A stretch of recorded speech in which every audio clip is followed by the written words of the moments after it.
അപ്പം ഞാൻ കലാമണ്ഡലത്തിലെ സ്റ്റുഡൻ്റ് ആണെങ്കിലും കുറേ കാലത്തിന് ശേഷം കച്ചേരി കേൾക്കാൻ പുറത്തോട്ട് പോകുന്നത്, കലാമണ്ഡലത്തിൻ്റെ പുറത്തോട്ടേക്ക് പോകുന്നത് ഇപ്പോഴാണ് കേട്ടോ. ഞാൻ അനിസ്റ്റും കൂടി ഒരു ഓട്ട പിടിച്ച് തന്നെ പോകാൻ, ഏതൊക്കെ ഊടുവഴികളിൽ കൂടെ പോകാൻ വേണ്ടിയിട്ട് ഗൂഗിൾ അമ്മച്ചി സഹായിച്ച് നമ്മൾ ചെന്നെത്തിയത് ഏതൊരു വീടിൻ്റെ ഫ്രണ്ടിലായിരുന്നു. പിന്നെ അവിടെ നിന്ന് സമയമില്ലാണ്ട് ഓടി എങ്ങനെയൊക്കെയോ നമ്മളെ എത്തി. നമുക്ക് എത്തുന്നത് പനമനയിലേക്കാണ്. അവിടെയാണ് കച്ചേരി നടക്കുന്നത്. ഇത് പഴയൊരു മനയാണ് കേട്ടോ. കാണാൻ നല്ല രസമാണ് സത്യം പറഞ്ഞിട്ടുണ്ടെങ്കിൽ. അപ്പം നമ്മൾ സ്ഥലത്തെത്തിയിട്ടുണ്ട് കേട്ടോ. ഇവിടെ നമ്മൾ കച്ചേരി കേട്ടാൻ വേണ്ടി വന്നപ്പോൾ തന്നെ കുറേ പേര് അവിടെയുള്ള നാട്ടുകാർ തന്നെ കുറേ പേര് കേൾക്കാൻ വന്നിട്ടുണ്ട്. കച്ചേരി ഇത്ര അടുത്ത് നിന്ന് കാണുന്നത് ആദ്യമായിട്ടായിരിക്കും കേട്ടോ. ഞങ്ങൾ ഏറ്റവും ഫ്രണ്ടിലുണ്ടായിരുന്നത് കേട്ടോ. മൊത്തത്തിൽ ദീപമൊക്കെ കത്തിച്ച് ഒരു തറവാട് വൈബും എല്ലാം കൂടിയായിട്ട് നല്ല രസം ഉണ്ടായിരുന്നു കേട്ടോ. നല്ലൊരു എക്സ്പീരിയൻസ് ആയിരുന്നു.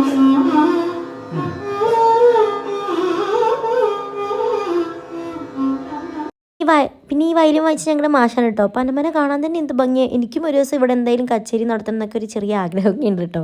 അപ്പം മൊത്തത്തിലുള്ള ഓവർവ്യൂ കണ്ടില്ലേ, ഫ്രണ്ടിൽ തന്നെയുള്ളത് ഒരു പഴയ ഒരു തറവാടാണ് കേട്ടോ. അപ്പം ബായ്, ഞങ്ങൾ തിരിച്ച് കുറച്ച് കഴിഞ്ഞപ്പോഴത്തേക്കും ഹോസ്പിറ്റലിലെത്തി.